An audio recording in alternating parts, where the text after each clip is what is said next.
en tu bondad y misericordia has permitido que estemos en tu casa.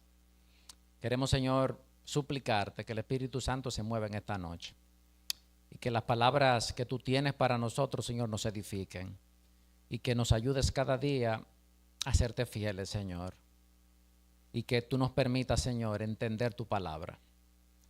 A los que están aquí, Señor, bendíceles. A los que no han podido llegar, que tu bendición llegue hasta ellos. En el nombre de Jesús. Amén. En esta noche yo quiero que vamos a hablar bajo el tema de el enfoque bíblico y espiritual del dinero. En nuestra iglesia tiene un departamento de mayordomía y nuestra iglesia cada cierto tiempo insiste mucho en hablar de mayordomía a la hermandad.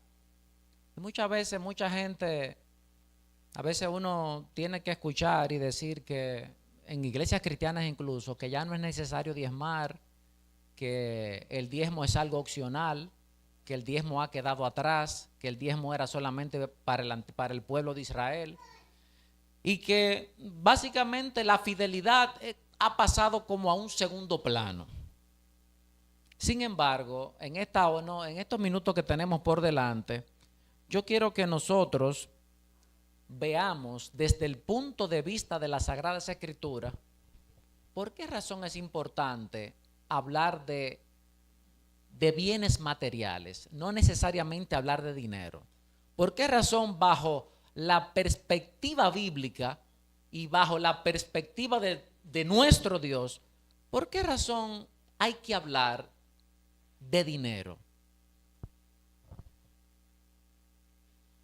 Y si bien es cierto que nosotros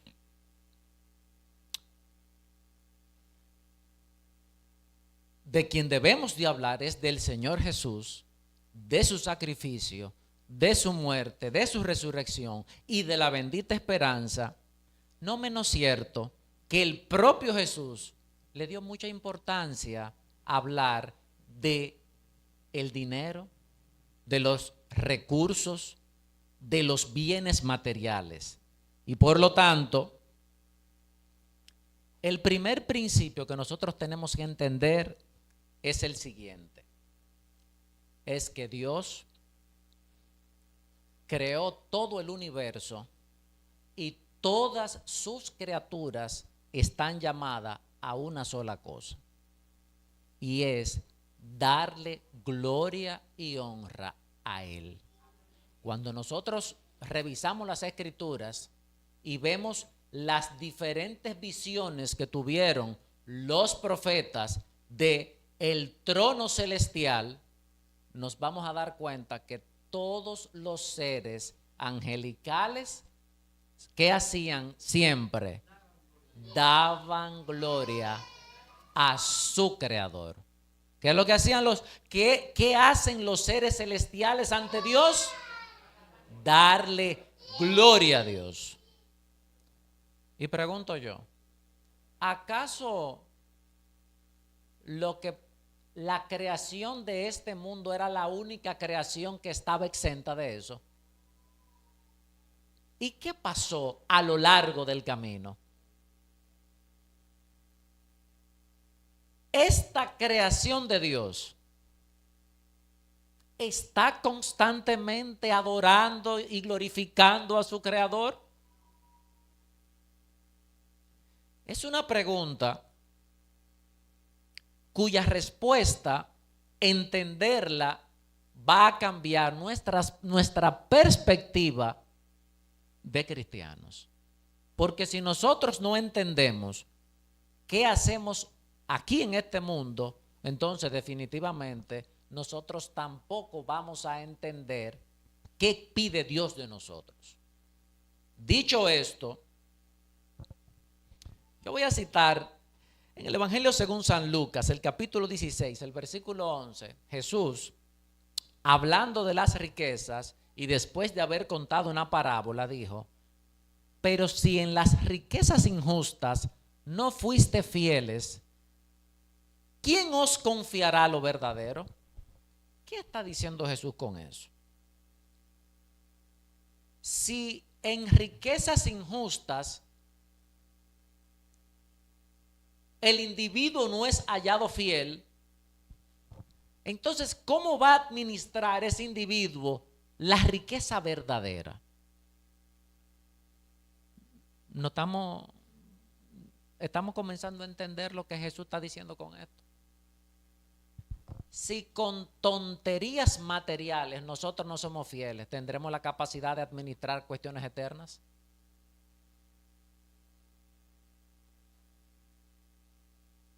Por lo tanto, todo cuanto nosotros recibimos en esta tierra, absolutamente todo, podemos darle 3 usos. O sea, todo lo que yo recibo le doy uno de 3 usos. Tan simple como lo que Dios te pone en tu mano, le eres fiel a Dios con eso, manejas esos recursos adecuadamente, dirigido bajo la dirección divina. Número 2, esos recursos los manejamos de manera infiel, simplemente diciendo, esto es mío y punto. Dios nada tiene que ver con lo que yo me he ganado, con el sudor de mi frente durante tantos años. Y la tercera posibilidad que nosotros podemos tener con los recursos que recibimos es manejarlo de manera inadecuada. Y yo estoy seguro que posiblemente más de uno de los que estamos aquí, posiblemente ya tengamos un nivel de madurez con los años que podamos decir, yo con el dinero del Señor, eso yo lo respeto. Yo soy fiel al Señor en el diezmo y la ofrenda. Yo estoy seguro que aquí posiblemente todos no tengamos problema con eso. Ahora, yo le acabo de decir que con los recursos o soy fiel o soy infiel, pero hay una tercera categoría que de paso, posiblemente mañana o pasado, abundemos un poquito más de eso, y son aquellas conductas equivocadas con el dinero. ¿Cuántos de nosotros hemos mal invertido dinero? Hemos botado dinero. ¿Cuántos de nosotros hemos emprendido un montón de cuestiones que después nos ponemos la mano en la cabeza? ¿Le ha pasado a usted eso? Si a usted no, felicidades, porque a mí sí. No estaba siendo infiel con los recursos del Señor, pero estaba poniendo el dinero en el lugar equivocado. Y entonces, veamos algunos aspectos de las Sagradas Escrituras. Mire, se ha demostrado que los seres humanos invierten el 80% de su vida, ¿ustedes saben qué? Buscando dinero. O sea, el 80% de nuestra vida nosotros no la pasamos ¿qué? Afanando, trabajando de sol a sol, y llegamos a la casa y muchos ¿qué seguimos? O seguimos con el trabajo en la casa o seguimos con el trabajo en la mente. Seguimos maquinando la deuda, ¿qué voy a hacer? ¿Qué voy a hacer mañana? El cliente, el jefe. Y así se nos va a nosotros, sin darnos cuenta, la vida. ¿Pensando en qué? En obtener ¿qué? Dinero. Y a veces nosotros ni siquiera nos ponemos a pensar realmente, ¿y cuánto tiempo yo le dedico a mi Dios? Y Dios, en su infinita sabiduría, sabiendo que nosotros, seres caídos, que en vez de dedicarle toda nuestra vida al Creador, como yo decía al principio, que todo el universo alaba y glorifica a su Creador, menos los seres humanos. Y Dios, sabiendo eso, entonces nos dejó herramientas en su palabra. Para muestra un botón. Jesús en los evangelios numeró 40 parábolas. ¿Cuántas parábolas? 40. De esas 40 parábolas, 26 se refieren a posesiones materiales. ¿Cuántas? 26 parábolas. 2/3 de las parábolas dichas por Jesús tenían que ver con bienes materiales. ¿Pero por qué? ¿Ustedes creen que en vez de estar hablando aquí de mayordomía no deberíamos estar hablando de la oración esta noche? ¿No hace falta oración a nosotros? ¿Nos hace falta hablar más de la oración, sí o no? Pero miren qué detalle. ¿Ustedes saben cuántos versículos utiliza la Biblia entera para hablar de la oración? 500. ¿Cuántos versículos usa la Escritura para hablar de la oración? 500. ¿Ustedes saben cuántos versículos utiliza la Biblia para hablar de la fe? 500 más. ¿Ustedes saben cuántos versículos utiliza las Escrituras para hablar del dinero y de los bienes materiales? 2000 versículos.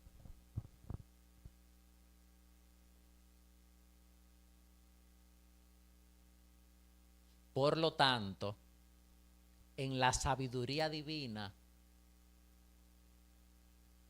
de antemano el Señor tomó las medidas adecuadas para que usted y yo tengamos la información correcta de cómo manejarnos con cuestiones de dinero. 3 veces más habla la Biblia de dinero que de la oración.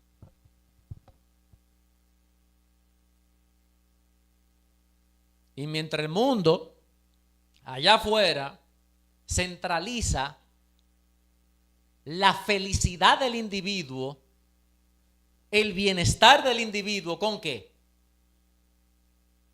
Con dinero. Dicen por ahí que el dinero que no da la felicidad, pero te deja bastante cerca. Hace 25 años decía un amigo mío que el dinero no da la felicidad. Si yo tuviera dinero, yo fuera feliz porque le compré una lata de leche a mi hija. Esa era una frase célebre de un amigo mío cuando yo era muchacho, que no da la felicidad. Sin embargo, el propio Jesús en el Evangelio, en Lucas, el capítulo 12, el versículo 15, dice lo siguiente: la vida del hombre no consiste en la abundancia de los bienes que posee. Hermano querido, es importante trabajar, es importante generar recursos, pero eso no es lo más importante en la vida. La vida nuestra no debería de estar centrada en generar riquezas materiales. No debería estar centrada en eso. Y el otro problema de la riqueza, primero, que no da felicidad a la luz de las Escrituras, porque el propio Jesús lo dice, que la vida del ser humano no consiste en eso. Y el otro problema que el mundo nos está bombardeando es que cuando llegas a un nivel de recursos, entonces ya estás satisfecho. ¿Usted cree eso? ¿Usted conoció el primero que dijo, hasta aquí me gano el último peso de mi vida porque ya yo me siento totalmente satisfecho? Y yo me encuentro a veces con una clase de gente en mi entorno, tengo que lidiar con tanta gente que yo a veces me pregunto, pero ¿qué busca esta persona a esa edad trabajando todavía a ese ritmo? Es que su vida no tiene otro sentido. Son preguntas que yo me hago. Porque no hay un punto de satisfacción cuando el ser humano diga, ya, voy a parar. Eclesiastés 5:10 dice, el que ama el dinero no se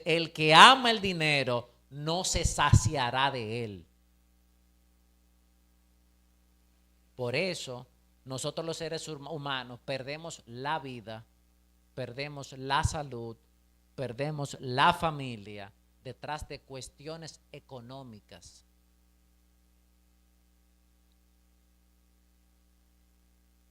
Porque en el corazón nuestro no hay un punto donde ese dinero pueda llenarnos ya suficiente. Y ya el proverbista, con toda su razón, lo había dicho, que el dinero no sacia a la persona. Y detrás de ese dinero, ¿cuánta gente vive metiéndose en un grupo de cuestiones de dinero y buscando dinero rápido? Y que ven, y que si tú me das 10, yo te voy a dar 20, yo te voy a devolver 20. Y lo más triste del caso, que nosotros históricamente hemos tenido tantos hermanos que han caído en esos ganchos y que ha perdido tanto dinero buscando esas cuestiones.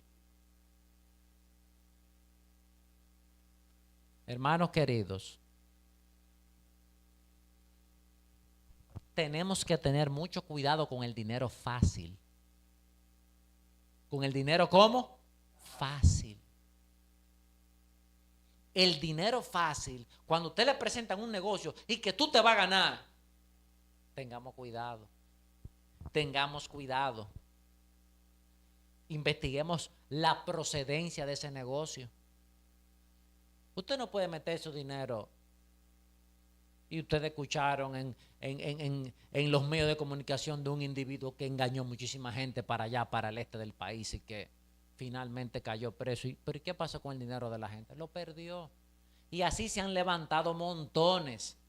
Pero dentro de nuestra propia iglesia se han levantado un sinnúmero de gente metido en esas cuestiones, y al final, ¿en qué terminan? Terminan mal. Porque el Dios no aprueba la ganancia de dinero fácil. Y en ese sentido, la próxima vez, hermano, que ustedes le propongan algún negocio como que brilla demasiado, primero, investigue si eso tiene el soporte de una entidad financiera segura. Segundo, hermano, pregunte al que sabe. Fulano, ¿qué tú opinas de esto? Pregúntele a un especialista.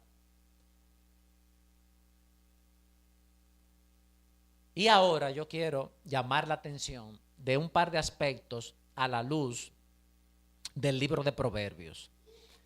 Proverbios capítulo 23, versos 4 y 5 dice lo siguiente. Vamos a buscarlo. Proverbios 23, versículos 4 y 5 dice de la siguiente manera. No te afanes por hacerte rico. Sé prudente y desiste. Has de poner tus ojos en las riquezas que son nada. De cierto, se hacen alas como de águila y vuelan al cielo. 3 consejos da el proverbista aquí. Número 1, no te afanes, no te obsesiones. No te vuelvas loco detrás de riquezas. Número 2, sé prudente. Ora, pide dirección divina, pide dirección de especialista. Ten cuidado al tomar una decisión financiera de manera apresurada. Y lo último que dice el proverbista es que las riquezas tienen alas como de águila y pueden volar al cielo. ¿Qué significa eso? Que hoy el dinero puede estar y mañana puede no estar. Todos nosotros hemos conocido personas que dilapidaron grandes fortunas y quedaron ¿en qué? En la ruina. Pregunto yo, ¿es la voluntad de Dios que sus hijos vivan así, en la ruina? ¿En qué parte de la Biblia dice eso? Los grandes hombres de Dios, gran parte de ellos fueron hombres ricos. ¿Cuál es la diferencia? Que esos hombres no andaban buscando esa riqueza, sino que esos hombres siempre le dieron la gloria al dueño de todo. ¿Cuál es el otro problema que tienen las cosas materiales? ¿Y por qué razón la Biblia es tan enfática con los consejos del dinero y los bienes materiales? ¿Por qué es que la Biblia es tan enfática con eso?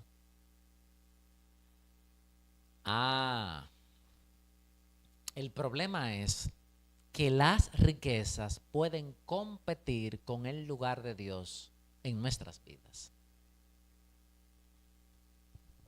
Ese es el problema de la riqueza. Ese es el problema. Cuando usted y yo no entendemos que el carro que usted tiene afuera, que el apartamento que usted se compró, que el negocio próspero que usted tiene, si usted no entiende que eso se lo dio Dios, entonces puede que usted, todas esas cosas materiales, sea el centro de la vida suya. Y Jesús, hablando de la riqueza, en Mateo 6 dice que nadie puede servir a dos señores. En la vida de nosotros, el señorío de la vida nuestra, ¿de quién debe de ser? De Dios. De Dios. Y por lo tanto, nosotros tenemos que tomar una decisión seria. Aquí todos trabajamos, aquí todos estudiamos. Algunos de nosotros algunos de ustedes tienen su negocio, tienen su empresa y todos los días sale a echar adelante sus proyectos. Lo que no podemos permitir es que el empleo que yo tenga, yo sea un esclavo de ese empleo.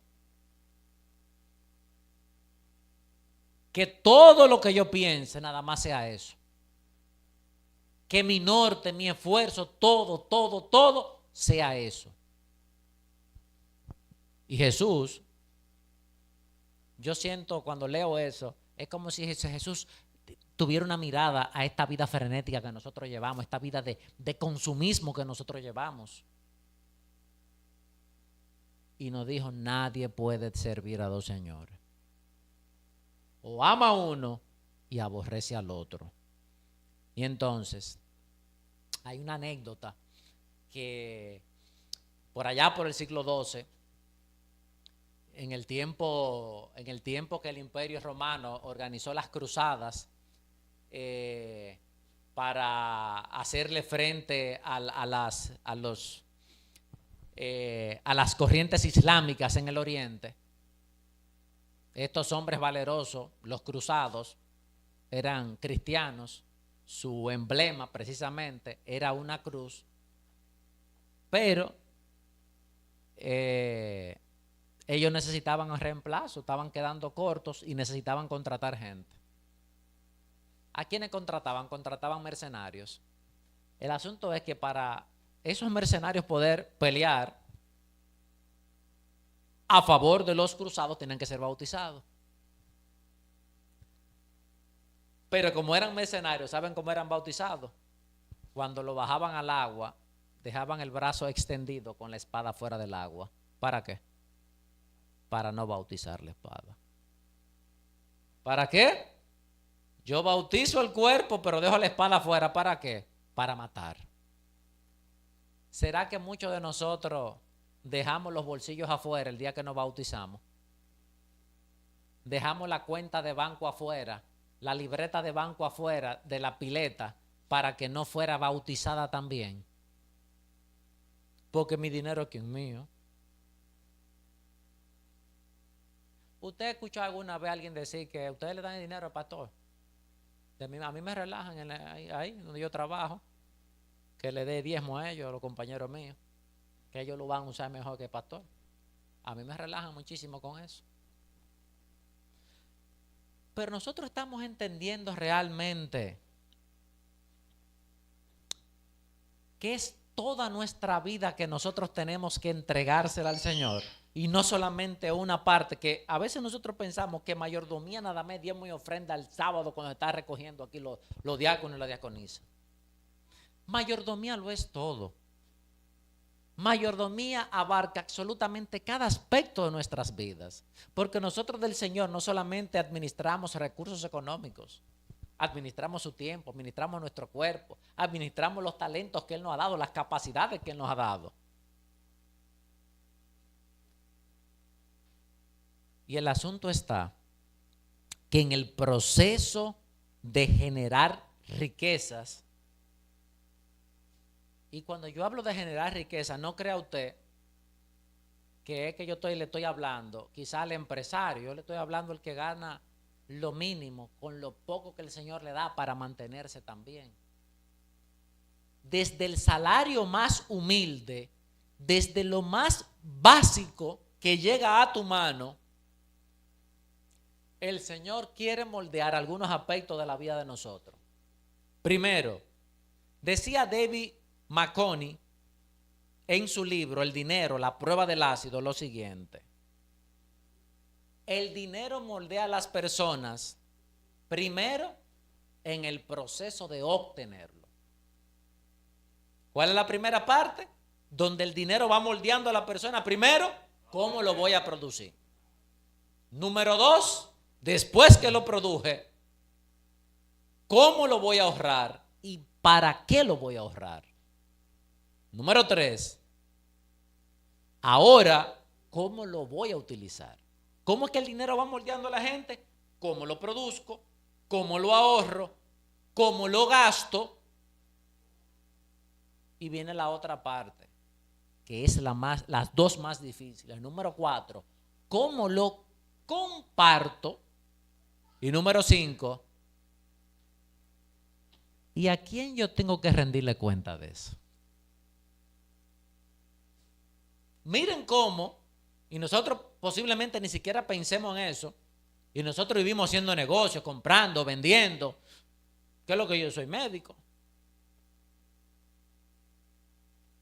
Y ese proceso de ese trabajo que yo hago, cuando yo tengo una gente frente a mí, entonces, ¿estaré yo coaccionando a alguien para yo sacarle un dinero a mi trabajo?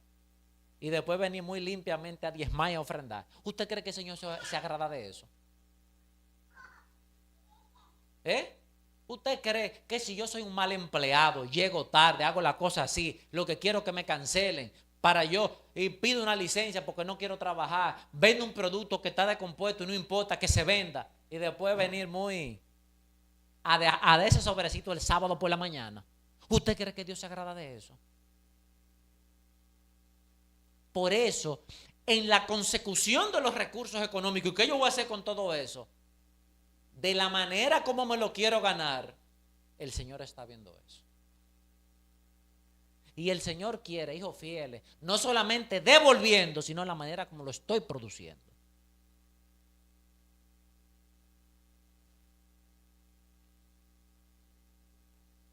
Y lo otro es,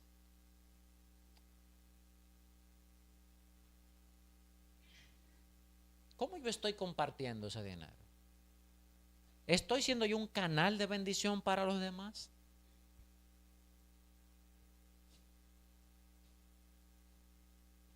Y usted dirá, doctor, lo que yo me gano a duras penas a mí me da para mantenerme y a mí no me sobra un centavo. Es muy posible que esa sea tu situación. Pero aún así el Señor quiere poner en tu corazón el deseo de compartir.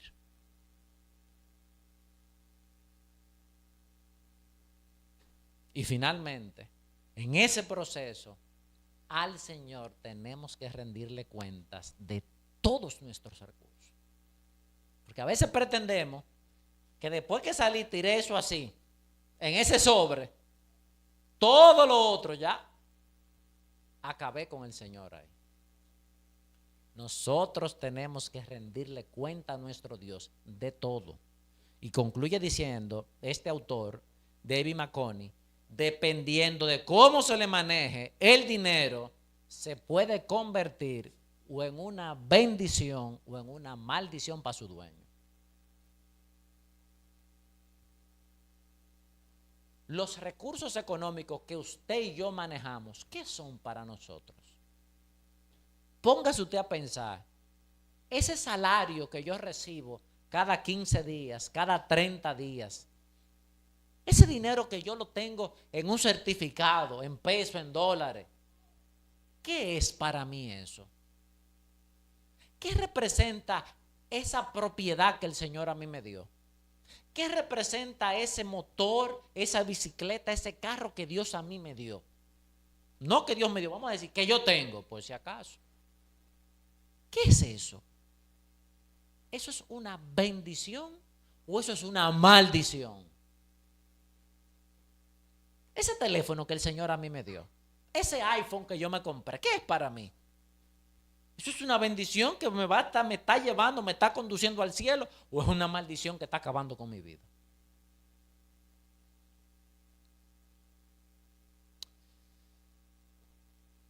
Esto es un buen momento para nosotros como hacer una introspección en nuestra vida y hacer como una especie de un borrón y cuenta nueva. Lucas 14:33, Jesús dice: así pues, cualquiera de vosotros que no renuncie a todo lo que posee, no puede ser mi discípulo. ¿A cuánto que hay que renunciar para ser discípulo de Jesús?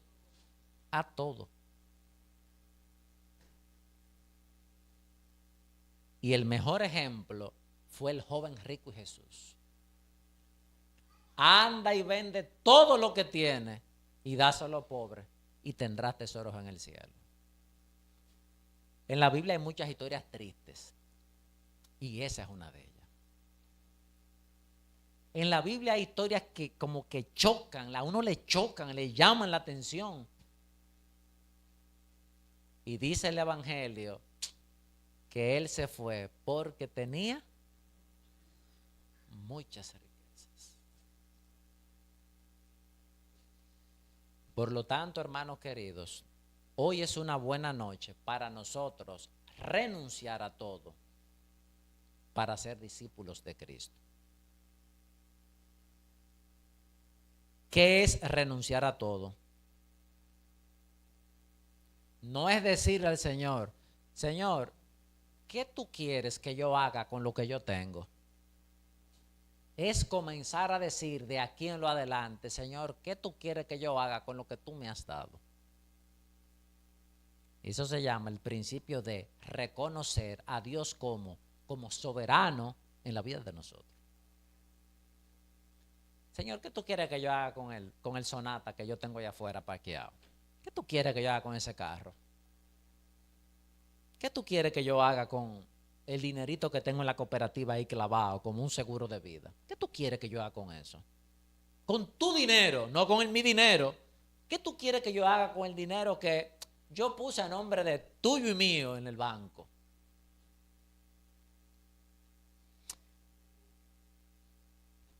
Larry Burke decía lo siguiente: cuando reconocemos que Dios es el propietario de todo, cada decisión en cuanto a cómo gastar nuestro dinero se convierte en una decisión espiritual. Y yo digo, alabado sea el Señor por eso.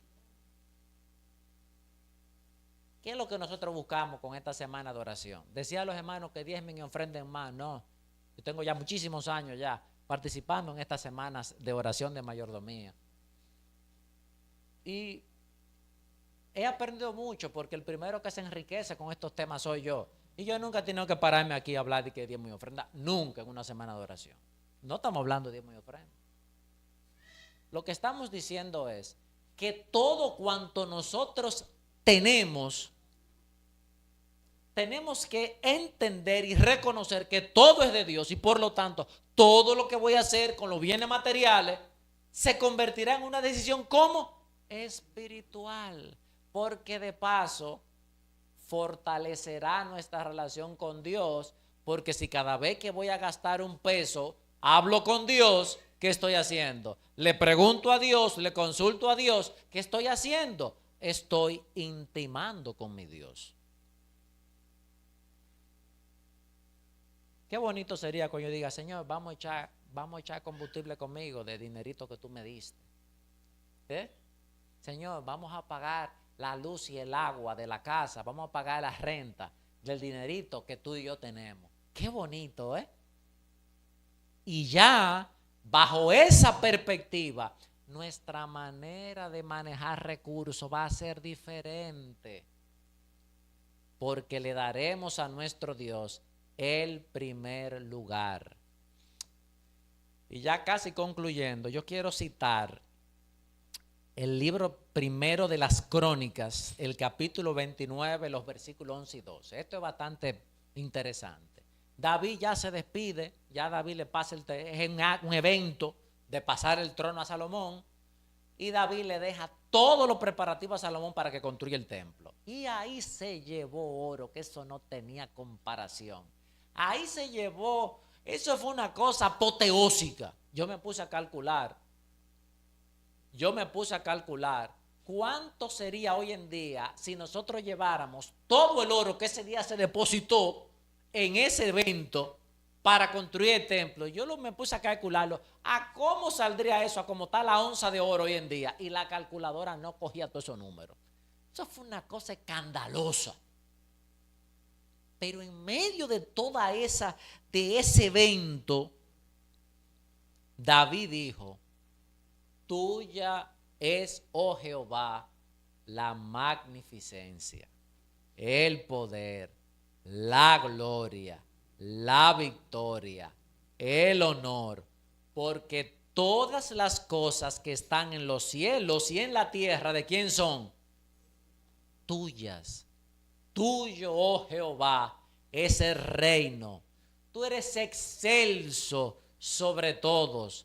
Las riquezas y la gloria proceden de ti, y tú dominas sobre todo.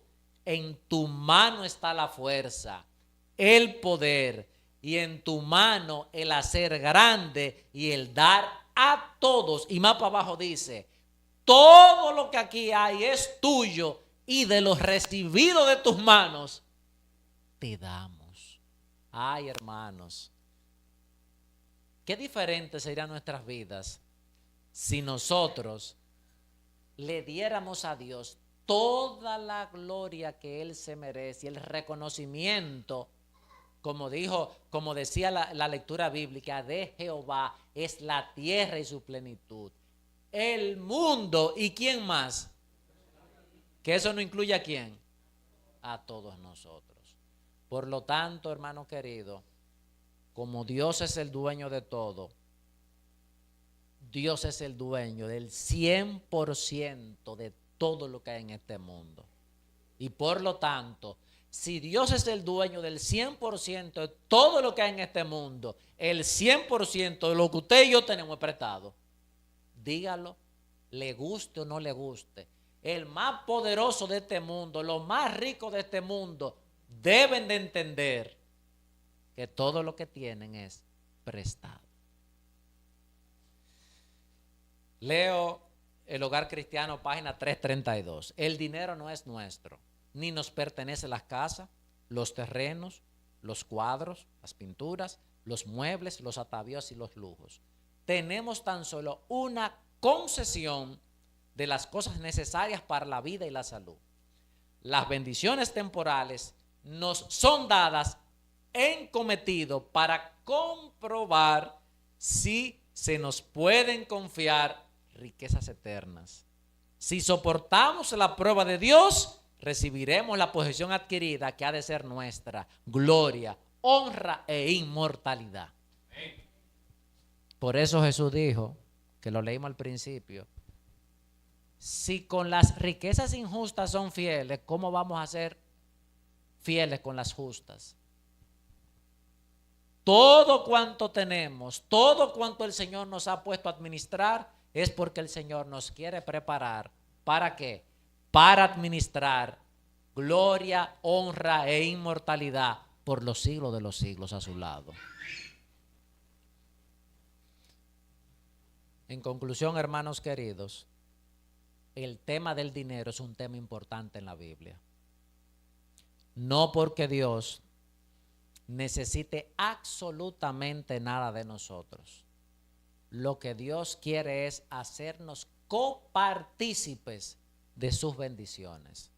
El Señor lo que quiere es glorificarse en la vida suya y en la vida mía a través de los recursos que Él nos ha otorgado.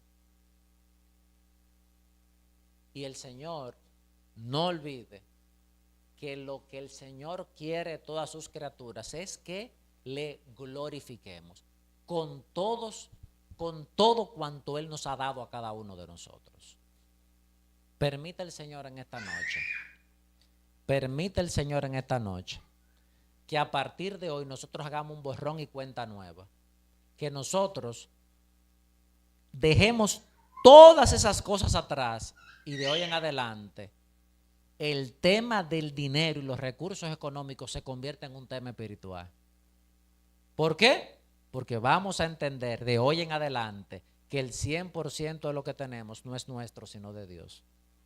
Y que cuando nosotros hablemos de proyectos terrenales, comencemos a decir de ahora en adelante, tu dinero, tu casa, yo quiero que tú me ayudes a administrarlo de manera adecuada. Dios pueda bendecirle, hermanos queridos, y ojalá que podamos, como dice el título de la semana de oración, fieles en el tiempo del fin, que podamos ser fieles al Señor hasta que Él venga. Le invito a que se pongan en pie. Vamos a orar y vamos a salir entonces con el himno tema. Oremos. Padre Santo que estás en el cielo, te damos las gracias porque tú te mereces la gloria, el honor por los siglos de los siglos. Si los mundos no caídos, Señor, te alaban y te glorifican todo el tiempo y te dan gloria y honra, ¿cuánto más nosotros, Señor, seres pecadores, necesitamos también glorificarte, adorarte y reconocer que tú estás por encima de todos? Oh Señor, perdónanos, porque por toda nuestra vida hemos creído que lo que tenemos no lo ganamos nosotros a base de nuestro esfuerzo y nuestro trabajo. Pero hoy nos has recordado que eres el dueño de todo y que nosotros simplemente somos administradores tuyos. Ayúdanos, Señor, a ser encontrados aptos con tu ayuda para poder, Señor, poder administrar lo que pondrás en nuestras manos en el reino de los cielos. Gracias, Señor, porque eres bueno. Gracias porque tú nos bendices a pesar de todas nuestras malas decisiones. Bendice esta iglesia, Señor, cada miembro, cada familia de esta iglesia. Hay familias en necesidad, hay familias con problemas, pero permite, Señor, que ellos puedan esperar en ti, porque a tus hijos fieles, Señor, tú no los dejas pasar vergüenza, ni tampoco los dejas pasar necesidades. Visita, Señor, cada hogar de esta iglesia y ayúdanos, Señor, cada día a depositar toda nuestra vida en ti para que, Señor, tú te puedas glorificar en nosotros. En el nombre de Jesús oramos.